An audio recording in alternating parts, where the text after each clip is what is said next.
आज के इस वीडियो में हम यह जानने वाले हैं कि अगर कोई किसान पहली बार फार्मिंग करता है तो सीधा 2000 पक्षी से स्टार्ट कर देता है। और कमाल तो ये है कि पक्षी को कुशलता से 1200 से 1400 ग्राम का तैयार करके और मार्केट में बेचने के लिए बिल्कुल तैयार बैठा है। तो ये कैसे संभव है और इस सफ़र को उसने कैसे तय किया, आज के इस वीडियो में हम यही जानने वाले हैं। तो ये शुरू करते हैं।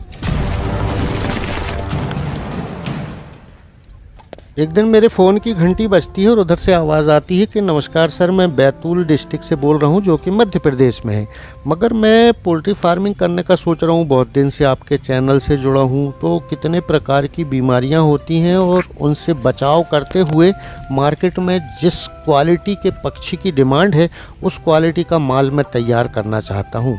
मैंने पूछा कि भाई कितनी बड़ी फार्मिंग करेंगे, तो उन्होंने कहा कि मेरे पास बजट तो है मगर मैं नुकसान करके, लॉस करके फार्मिंग को नहीं करना चाहता। तो उन्होंने मुझसे पूछा कि कितने प्रकार की बीमारियां होती हैं। मैंने बताया कि मुर्गियों में होने वाले 70 प्रकार के रोग हैं, जिसमें से 40 बीमारियों का इलाज जाना नहीं जा सकता, मगर बाकी 30 बीमारियों पर वैज्ञानिकों ने शोध करके उनका इलाज पता कर लिया है। तो कौन कौन सी बीमारी होती हैं, तो मैंने कहा बहुत सारी होती हैं। तो 7 प्रकार की बीमारियों को विभाजित किया गया। तो अलग अलग विभाजन करके अगर हम समझेंगे तो कैसे समझेंगे। पहला 1 नंबर पर हम ले लेते हैं तो ये वायरल डिजीज़ हैं जो वायरस से होने वाली हैं। 2 नंबर पर हम ले लेते हैं बैक्टीरियल डिजीज़ जो बैक्टीरिया से होने वाली हैं। 3 नंबर पर माइकोप्लाज्मा से होने वाले रोग हैं। 4थे नंबर पर फंगस से होने वाले रोग हैं। 5वें नंबर पर परजीवियों से होने वाले रोग हैं। 6 नंबर पर पोषण संबंधी बीमारियां हैं। 7 नंबर पर मोटाबॉलिक बीमारियां होती हैं जो उसके पाचन तंत्र से उत्पन्न होती हैं।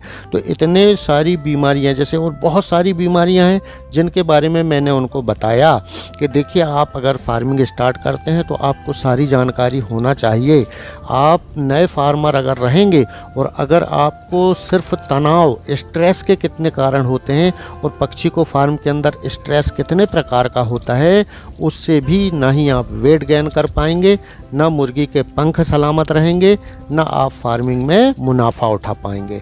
तो फिर उन्होंने मुझसे पूछा कि सर कुछ तो बता दीजिए। तो मैंने उनको कहा कि जैसे रानीखेत की बीमारी है, मेरेक्स है, गम्बोरो है, फाउल पॉक्स है, इन्फेक्शियस ब्रोंकाइटिस है, इकोलाई है, नेक्रोटिक एंटेराइस है, गैंग्रीनस डर्मेटाइटिस है, इन्फेक्शियस कोराइजा है, पुलोरम डिजीज़ है, सीआरडी है, सीसीआरडी है, एस्परजेलोसिस है, अल्फा टॉक्सिकोसिस है, कॉक्सीडियोसिस है। सीकल कॉक्सीडियोसिस अलग होती है और इंटेस्टाइन कॉक्सीडियोसिस अलग होती है।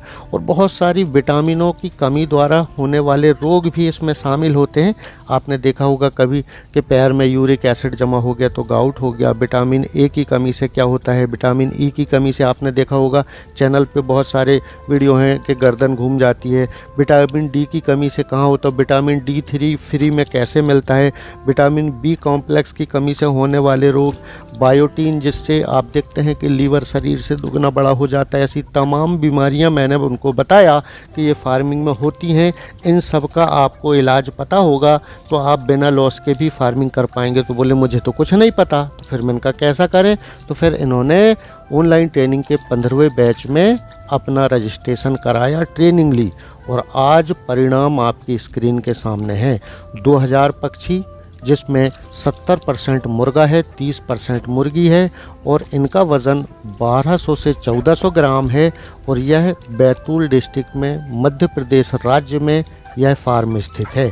तो अब मैं आगे की कहानी फिर बताता हूँ। तो ट्रेनिंग लेने के बाद जब इन्होंने फार्मिंग स्टार्ट की तो अपने फार्म का नाम रखा ऑर्गेनिक पोल्ट्री फार्म।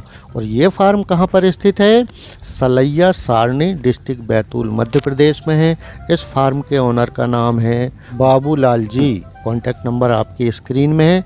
और जब इन्होंने फार्मिंग स्टार्ट की, मैं आपको बताता हूँ, तो ट्रेनिंग पर सीखे गए तरीकों को अमल किया तो परिणाम आपकी स्क्रीन के सामने है। तो इस तरीके से फार्मिंग को बड़े रूप में भी स्टार्ट करना चाहें तो कर सकते हैं, मगर जो सीखे नहीं होते हैं, छोटे किसान होते हैं, तो वो 200-300 से स्टार्ट करते हैं, सीखते हैं, उसके बाद फिर बड़ा रूप फार्मिंग को देते हैं और बड़ा मुनाफा उनको कुछ सालों के बाद होने लगता है।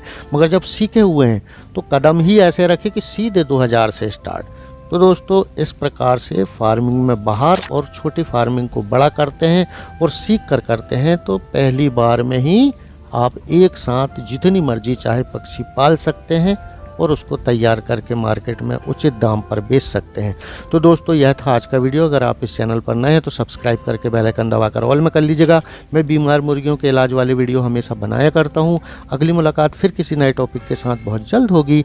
तब तक के लिए नमस्कार, आदाब, जय हिंद, जय भारत।